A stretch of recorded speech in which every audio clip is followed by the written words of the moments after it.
नमस्कार भावानं, तुमचं स्वागत आहे तुमच्या भावाच्या व्हिडिओ मध्ये. विषय काय झाला आहे, माईक कनेक्टच नाही होत आहे. जेव्हा घरातून निघालो तेव्हा चेक केला, तेव्हा कनेक्ट होत होता, पण आता होतच नाही. आणि आज आम्ही चाललो आहोत एलिफंटा केव्सला. एलिफंटा लेण्या वगैरे बोट पकडलेली आहे. आम्ही वरती जायला सध्या पैसे नाही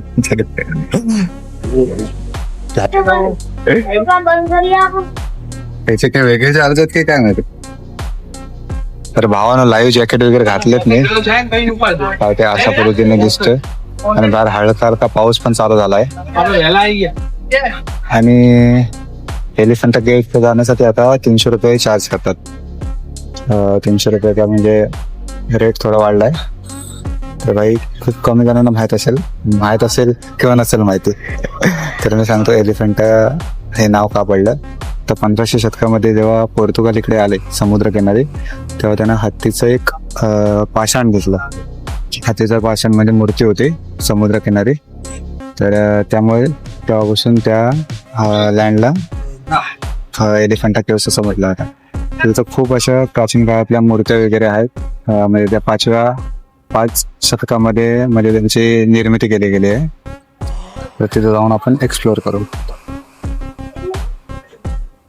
तर भावानं, तिकीट जर तिकडे काढायचं नसेल ना तुम्हाला, जर मग आपल्या तिकीट काउंटरच्या इथे, तर इथे पण भेटतात. जिथून आपण एलिफंटाच्या बोट पकडतो ना, तिथे पण मिळतात तिकीट. आता ते लोक काय एक्स्ट्रा चार्ज करतात काय मला माहित नाही, तिथे पण तिकीट मिळतात. त्यामुळे तिथं लाईनीमध्ये नाही राहिलं तरी काही विषय नाही. हलका हलका पाऊस चालू झालाय.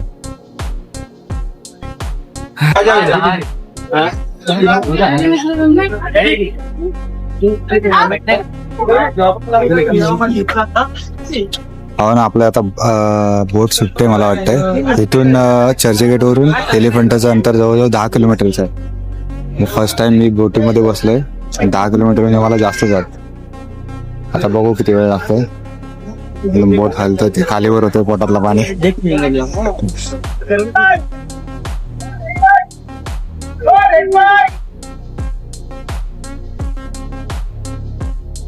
बोट आपले सुटलेले आहे. गेटवे ऑफ इंडिया बघा, गेटवे ऑफ इंडिया. मस्त बोटी वगैरे आहेत. आहा, काय व्ह्यू आहे.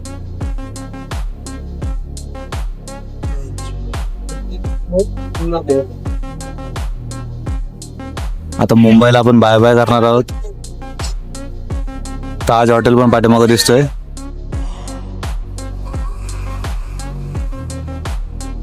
टक टक टक टक टक टक. बाकीच्या पण इकडे बोटी वगैरे आहेत छोट्या छोट्या. आपली बोट निघालेली आहे भावानो. हा 10 किलोमीटरचा रस्ता आहे इथून एलिफंटाला जाण्यासाठी. तर हळूहळू आपण जाऊ. 1 तास आपल्याला लागणार आहे. हळूहळू 1 तासाचं अंतर आहे टोटल. चला करतो आम्ही हळूहळू कवर. मुंबईला बाय बाय बोलतो.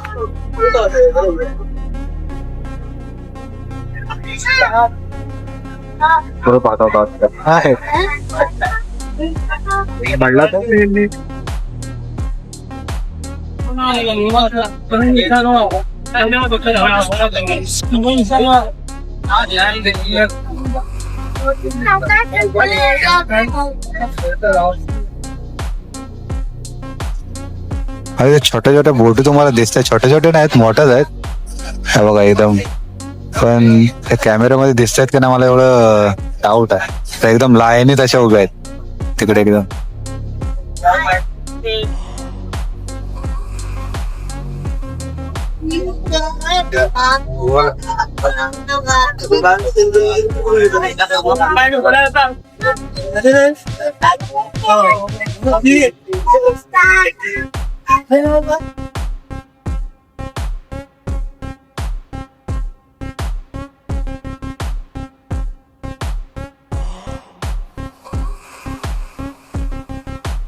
एलिफंटा केव्स पॉइंट आलेला आहे. आता इथून आपण उतरायचंय.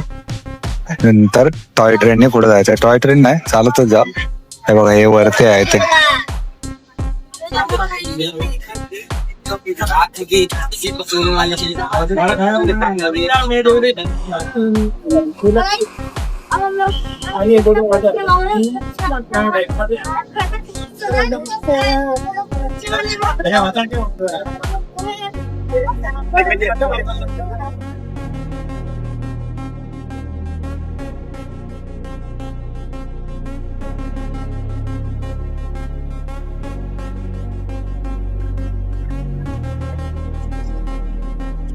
काय ना हो ना उतरलो तर आहे तर आपण रेल्वे कट्टा खेळला आणि ही टॉय ट्रेन टॉय ट्रेन मध्ये कोण बसतच नाही भाई तुम्हाला आता भरेपर्यंत खूप टाइम लागेल त्यामुळे आपण चालतच जाऊया एक माणूस नाही त्यामध्ये आणि आमचे पहिलेच बोट आले ना आमचे पहिलेच बोट आले त्यामुळे कोणतं पब्लिक काय बसत नाही त्या गाडीमध्ये म्हणजे टॉय ट्रेन मध्ये टॉय ट्रेन तेव्हा भरेल तेव्हाच ती सुटेल त्यामुळे त्यामध्ये टाइम पण वेस्ट होईल मस्त आहे की गाईड पण आहे का काय करतात ते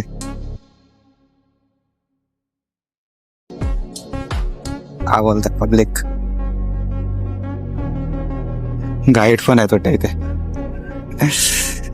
आलेला आहे भाई फायनली एलिफंटा केव्सला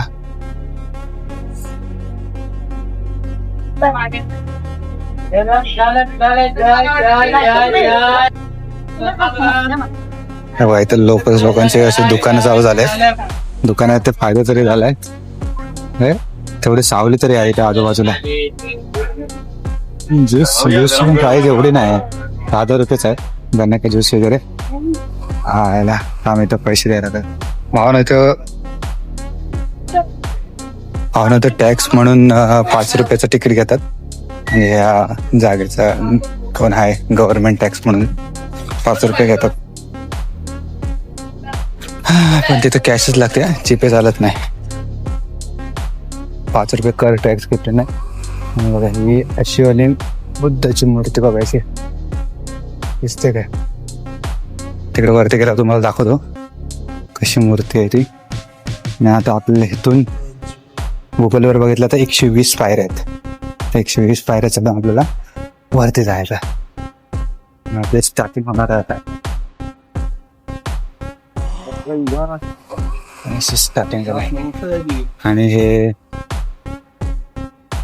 सारे आणि ज्यांना चालत जायचं नसेल त्यांच्यासाठी ही पालखीची पण सोय आहे ह्यामध्ये बसून एकाला सोडतात ते लोक वरती बोट पुढे आलो त्यामुळे एवढी काही गर्दी नाही इथे सर्वजण एकदम आरामात येतो असं मला वाटतंय बघू आता पुढे जाऊन पण गर्दी नको भेटू तुम्हाला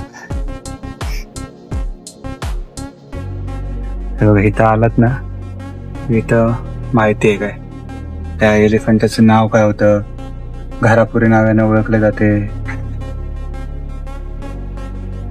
इथं लिहिलंय सगळी इन्फॉर्मेशन दिले म्हणजे या आपल्या ह्याचं ठिकाणाचं नाव काय होतं वगैरे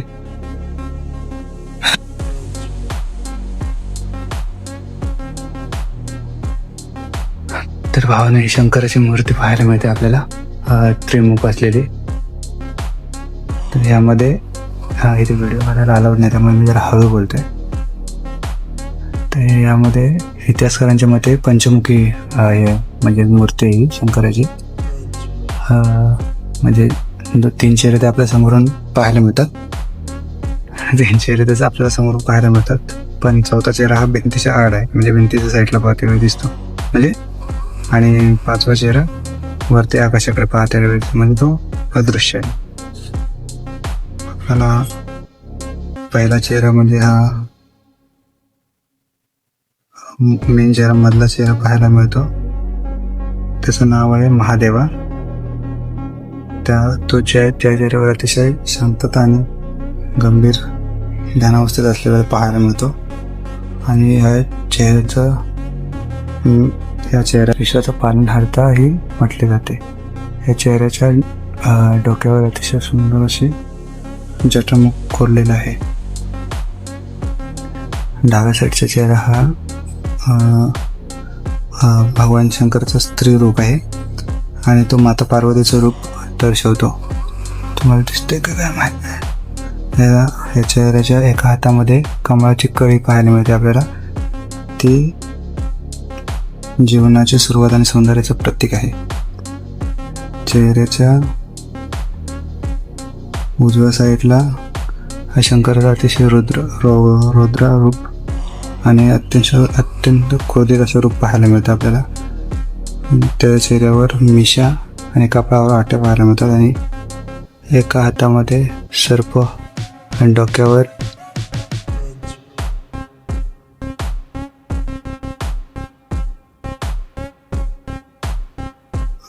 कवट्या कोरलेल्या आहेत. ते क्रूरतेचे प्रतीक मानलं जाते आणि या निसर्गाच्या विश्वाच्या चक्रासाठी हे अत्यंत आवश्यक रूप. आणि ह्या मूर्तीच्या डाव्या साईडला अर्धनारेश्वर शिल्प आहे. हे शिल्प मूर्तीच्या डाव्या बाजूला पुरुषाचा व म्हणजे शंकराचा आणि उजव्या साईडला स्त्रीचा म्हणजे माता पार्वतीचं रूप पाहायला मिळतं आपल्याला. हे शिल्प दर्शवतं की केवळ पुरुषाच्या किंवा ह्या सृष्टीच्या निर्माण केवळ पुरुषाच्या किंवा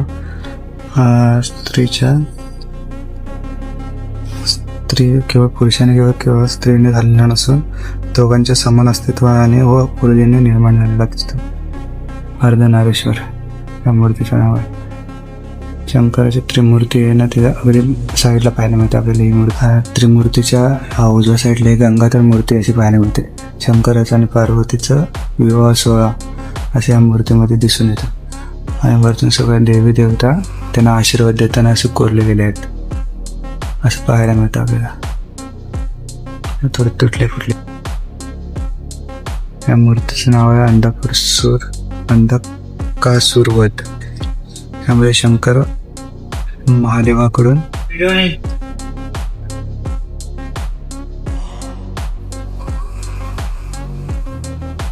भावानं ही मूर्ती पाहायला मिळते आपल्याला. भगवान शंकराची आणि माता पार्वतीच्या विवाहाचं आणि वरती सर्व देवी देवता त्यांना आशीर्वाद देताना आपल्याला पाहायला मिळते ही मूर्ती. कला अलाउड आहे.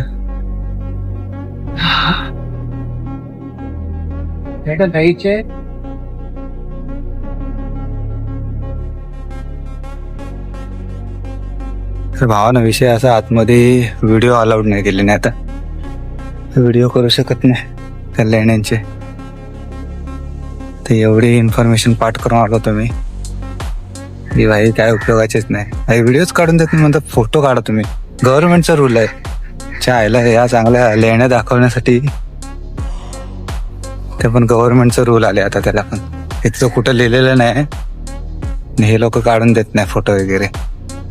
गाव दे आता काय 4-5 सिक्युरिटी गार्ड बसलेत तिथं व्हिडिओ काढून ना देण्यासाठी. फोटो काढून देतात सगळ्यांचे पण व्हिडिओ काढून देत नाही. जाऊ दे आता काय. तर गपचूप बोललोय. बघू आता आवाज कसा येतो. इथं अजून एक आहे गुफा पण भाई बंद करून ठेवले नाही. बॅरिकेड टाकून ठेवले नाही. आतमध्ये जाऊन देत नाही. तर भाई का नाही व्हिडिओ काढून देत बा. काय तर सांगा मला. आता एवढी माहिती गोळा करून यायची आम्ही. भाई माईकचं पण मला काही समजत नाही. मायला मगाशी जेव्हा कनेक्ट करायची मला गरज होती तेव्हा कनेक्टच होत नव्हता. किती वेळा ट्राय केलं. तिथं हळू बोलायचं होतं मला आणि गपचूप व्हिडिओ काढायची होती. तर भाई ह्याने पण साथ सोडला माझी. काय चाललंय काय समजत नाही. आता बघतो वरती कॅनन हिल आहे तिकडे जायला बघतो. तिथे तरी व्हिडिओ काढून देतात काय बघतो. नाहीतर काय मतलब नाही मग इथे येऊन.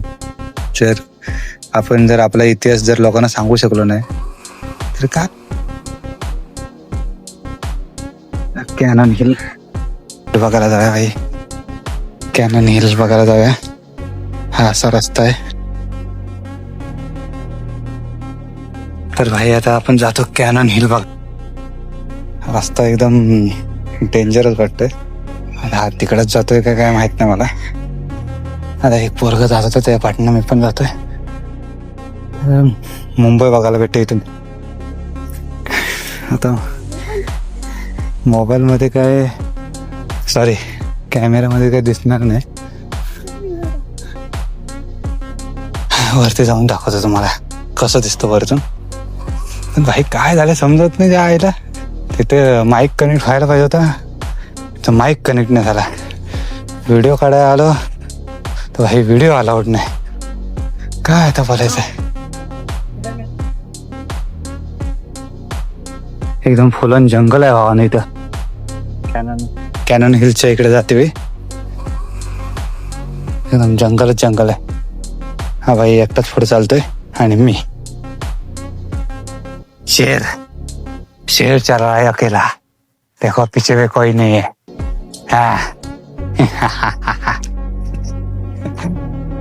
अरे तर ते व्हिडिओ बनवायला दिला नाही ना, माझा मूडच ऑफ झाला. तिथंच मूड ऑफ झाला मला. त्या म्हणजे कॅनन हिल वगैरे बघायचे काय मला हेच राहिले नाही, म्हणजे इच्छाच राहिली नाही. कचरा बघा किती गेले नाही, नुसते पाण्याच्या बॉटल टाकत होते नाही. चला भावानो वरती जाऊन तुम्हाला हे दाखवतो, काय ते तोफेचा गोला दाखवतो. तोफ दाखवतो, तोफ भेंडे उडवून टाकू आम्ही सगळ्या. तिथून आलोय आम्ही खालून. कसा दाखवू, हा बघा तिथून चालत आलोय आम्ही आता वरती. आता वरती जातोय आम्ही कॅनन हिल बघायला. काहीसा असा नजारा आहे इथून.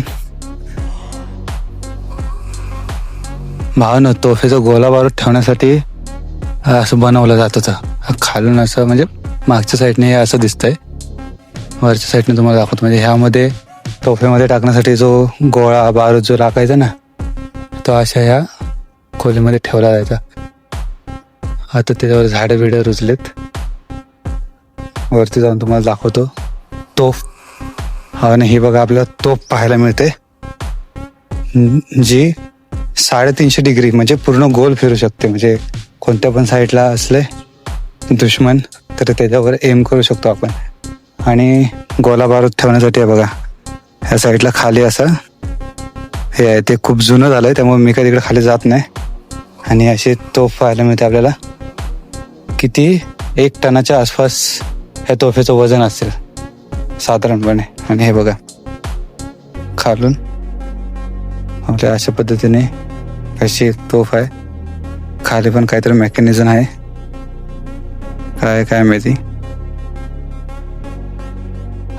इथून असं मुंबई आपल्याला पूर्ण व्ह्यू बघायला मिळतो मुंबईचा.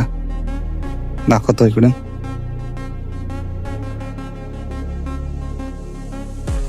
हे बघा आता ह्याच्यातनं दिसतंय का नाही मला एवढं काय आयडिया नाही. आणि ही तोफ आहे एक टनाची. अजून एक वरती पण आहे तोफ, ते मगाशी दाखवलं ना.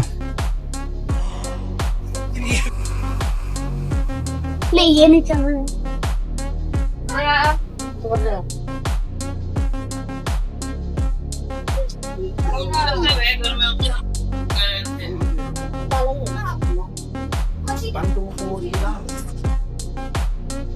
असं चांगलं असं कलाकृती बघायला भेटते. म्हणजे दागिने वगैरे शिंपल्यांपासून बनवले बघा इकडं पण आहे.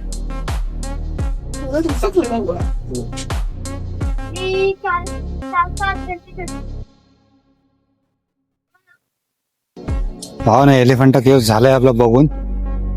आता जातो आपला परतीचा प्रवास चालू झालाय. टॉय ट्रेन दाखवता तुम्हाला, टॉय ट्रेन.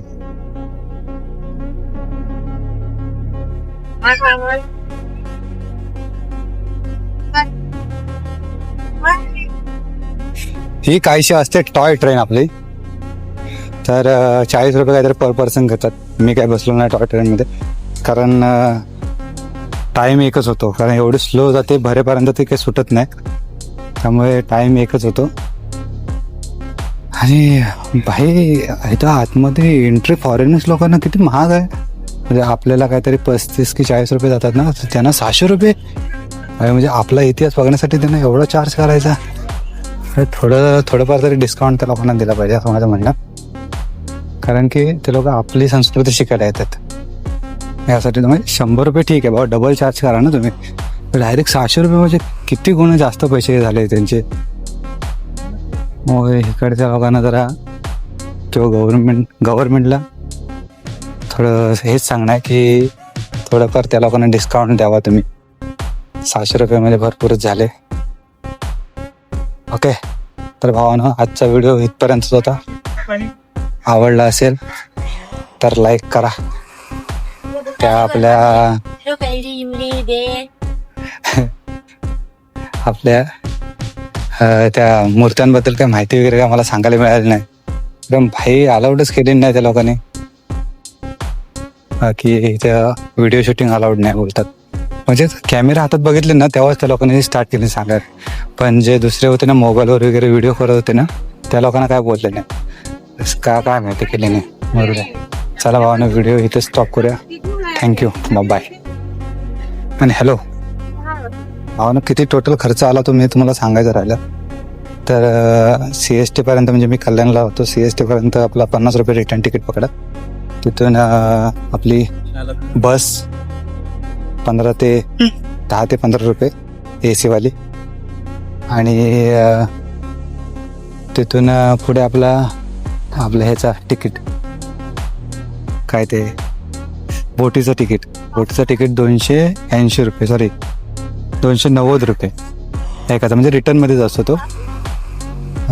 रिटर्नमध्येच असतो तो तिकीट. आपला असा टोटल खर्च आहे. म्हणजे मोठा पकडायला गेलात तर 500 रुपये पर पर्सन पकडून चाला. आणि आतमध्ये जायचे 5 रुपये तिकीट, प्लस वरती गेल्यावर ते आहे 35 की 40 रुपये तिकीट. असं म्हणजे गोल फिरून मोठा आपल्याला 400 ते 450 रुपये खर्च येतो. म्हणजे 500 रुपये पकडून चला. हा होता टोटल खर्च. तर व्हिडिओ आवडले असेल तर लाईक करा. बाय.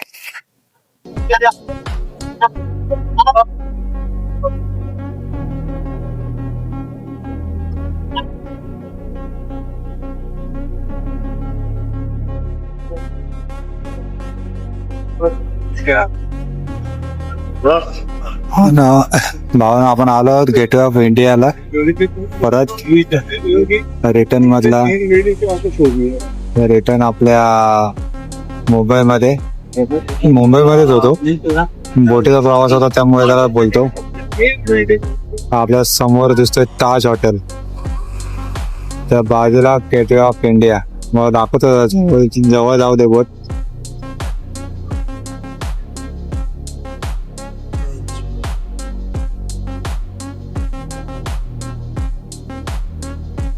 भावना, सकाळी गेल्याचा हा फायदा असतो. हा बघा, आता आलो मी परत, गर्दी मजबूत झाली बघा, बॅक टू बॅक सोडतायत. तर भाई परत मी कॅमेरा का चालू केला माहिती आहे काय? एक सेकंड. चायनाची असेल आय थिंक. तर ना तिथे जो गाईड होता ना त्याने इन्फॉर्मेशन साठी काय चार्ज घेतला. भाई किती चार्ज घेतला माहिती आहे का? 2000 रुपये चार्ज केला, म्हणजे सगळी इन्फॉर्मेशन वगैरे सांगण्यासाठी. आलो मी एवढंच झालो भाई. 2000 रुपये म्हणजे 2 तास काहीतरी सांगितलं असेल इन्फॉर्मेशन तिकडच्या माणसांची वगैरे. हे 2000 रुपये 4 झाला.